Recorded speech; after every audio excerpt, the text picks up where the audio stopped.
Sites in its chilly waters. Some of the 28% of the world's fish that the United Nations says are all but wiped out, forcing dramatic changes in how we get fish. These giant rings in Maine's coastal waters may be part of the answer. This is aquaculture, fish farming. It starts on land. At the University of Maine's Research Center, they are trying to bring back halibut in the lab. Nick Brown collects the eggs and milk of spawning fish. We'll literally just mix the two together in seawater, and then in a matter of seconds they're fertilized. The United Nations says aquaculture will soon provide half the fish the world eats. Already 32% of the seafood Americans eat comes from foreign fish farms. Just 5% is grown domestically. But that is changing.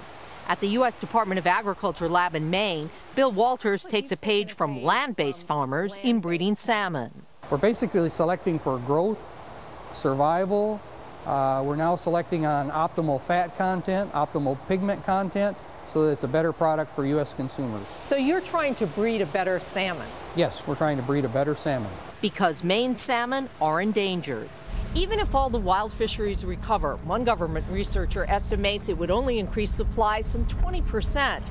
That's not nearly enough to meet demand, giving aquaculture a solid anchor in the future.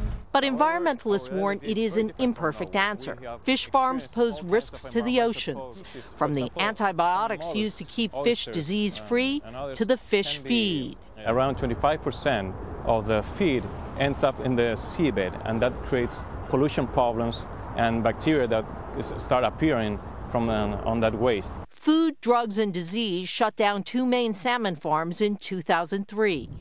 Cook's Aquaculture is trying to do it the right way. We only grow one crop of fish at a time on a farm, and we have a crop rotation.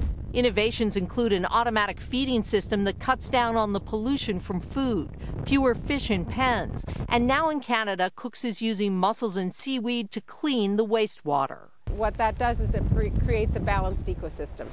Trying to achieve the delicate balance, ensuring the fish we eat are healthy and the oceans stay clean. Ann Thompson, NBC News, Bar Harbor, Maine. And that's our broadcast for this Monday night as we start off